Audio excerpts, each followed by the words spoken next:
using the iPad 2 in 2024.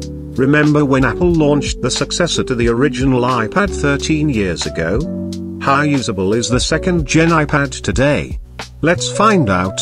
I scored an old iPad 2 for $60 Australian, which is quite cheap, considering how much this would have costed back in 2011. The iPad 2 packs 512 megabytes of RAM, 16 gigabytes of onboard storage, a 9.7-inch LCD display, a 0.7 megapixel rear camera with video recording up to 1080p, a front camera which is of VGA quality, and you also have some handy apps pre-installed, including a Notes app, Podcast app, as well as some other basic stuff. Sadly, the App Store seems to no longer work, and this iPad cannot be upgraded past iOS 9.3.5. So its use cases are limited because of this. Unless you want to go through the effort of jailbreaking your device, it's probably not worth the time and effort unless you're going to gain some advantages from doing it.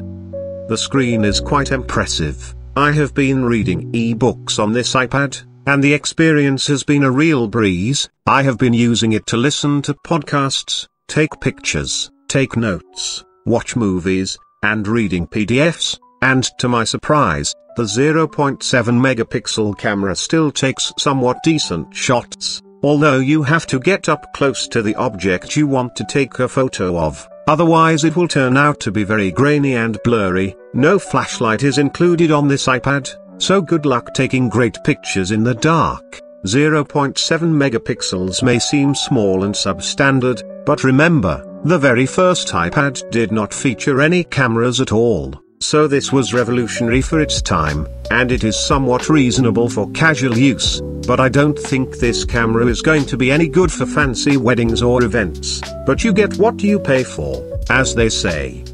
The iPad 2 also has a decent speaker, mind you, it's a single speaker, so it won't be super loud, but if you're in a quiet room, it is more than enough for blasting some dubstep and drum and bass music.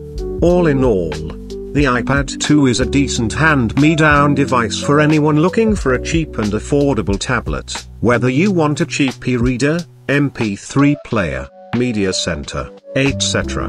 An old iPad like this can be the perfect companion for your needs and wants. Mind you, there will not be any more updates for the apps or the operating system, but if all you're doing is some very basic stuff, such as reading e-books, watch movies and videos, or you simply want a cheap smart display, an iPad 2 would suffice. Mind you, they are hard to come by now, and you would be lucky to find one that's in good working condition. The battery on the unit I bought is also excellent for its age, so I can read awesome Linux books for hours on end. And if you want to go through the hassle of jailbreaking these old buggers, you can certainly take advantage of that as well. But unless you're a mad tech-savvy maniac who needs to sideload mods, I don't think you will be interested in learning how to jailbreak your device, and it is illegal to do so under certain circumstances, so please do some research before you even think about jailbreaking.